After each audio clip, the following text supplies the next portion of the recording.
नमस्कार मित्रांनो, आज मी नितीन पवार.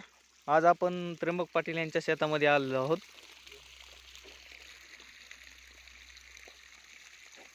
त्यांची ही ऊस भिजवण्याची नवीन पद्धत आहे.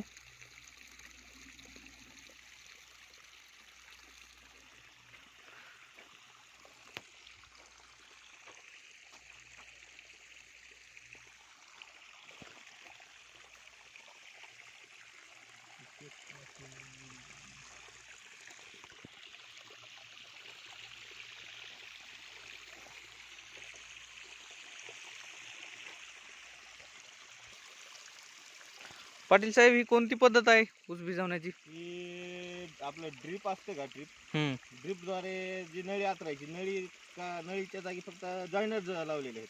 हा हा हे असे जॉईनर लावलेले आहेत. हो का,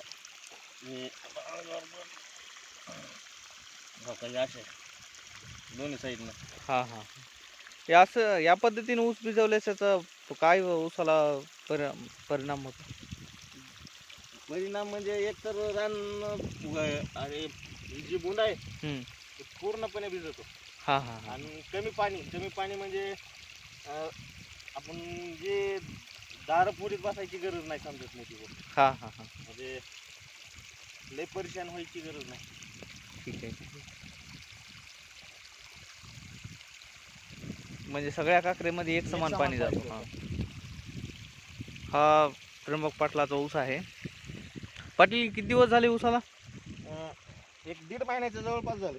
1.5 महिने. मित्रांनो, हा 1.5 महिन्याचा ऊस आहे.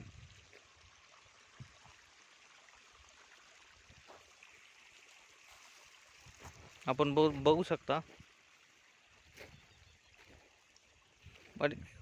पाटील साहेब, याच्यात फवारणी वगैरे काय केलेली आहे का? सध्या नाही, आता येईन त्याला फवारणी करायची. ठीक आहे.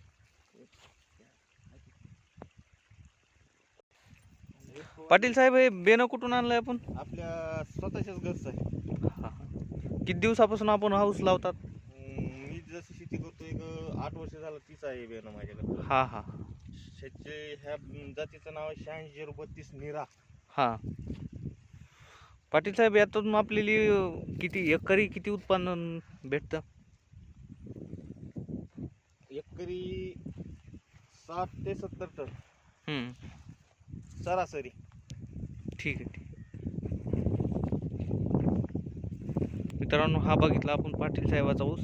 नंतर भेटू आपण पुढच्या व्हिडिओमध्ये.